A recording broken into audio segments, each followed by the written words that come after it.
lyrics. Okay, ako. Gusto niyo malaman? Ano gusto niyo malaman? Gusto niyo Nung audition kasi, kumanta kami ng OPM ballad song. Tapos, isang dance song. Ganyan. Basta depende. Tapos pinili ko, dadali ni Miss Regine Velasquez. Tapos, yung dance piece ko nun, it's si Wannabe. Tapos, eto na. Nung ako na yung nag-audition, pinaplinay na yung instrumental nung dadalhin.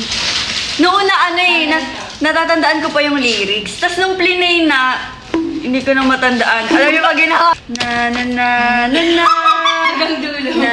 Pumikit ako kasi hiyang-hiya na ako nun. Ang dami pong nag-evaluate nun. Kaya, na na na na na na na na na na. Ang naalala ko na lang, yung mismong chorus. Tapos doon ako dumilat. Yun na. Hindi ko nga rin po alam ba't ako napili eh. Hindi ko rin po alam. Ako, in-audition ko po na, alam mo yung kay Lisa? Tomboy! Tapos, sayo ko yan. Tapos, meron ko yung remix. Meron pang kay Kai. Kakataas pa lang ng tomboy ko, sabi, okay na yun.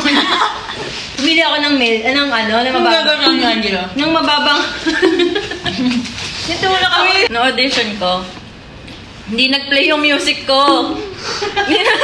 Ang sama talaga ng loob ko.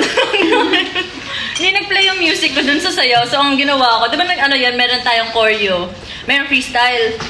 Wala, nag-freestyle ako 2 beses kasi wala Sa dance yan? Nag-freestyle ako 2 beses. Parang hindi ko alam kung ano yung nangyari. Parang ang bilis nung pangyayari kasi parang nagkalat lang ako, ganun. Ako yung pinakamakalat.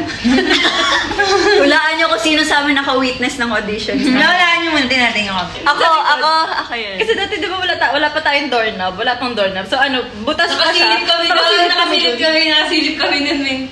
Sabi lang sa akin na punta daw sa studio tapos mag-audition. 12 AM na yun, 12 AM. Tapos kinabukasan na yung audition. Tapos, inaaral ko nila yung sayaw niya, ni Lisa. Masarap ba to? Ano yun? I like it by Cardi B. Mukbang talaga to. Tapos, pagka ko dun, eto, ayaw umalis. Ayaw niya umalis siya manood. Tinawag kasi ako ni Sir Charles noon. Ako daw mag-play nung kanta niya. Tapos hindi ko alam gagawin ko kung alis ba ako or what. So, nanood ko na lang sa Ate Charles. Kinakabahan po siya.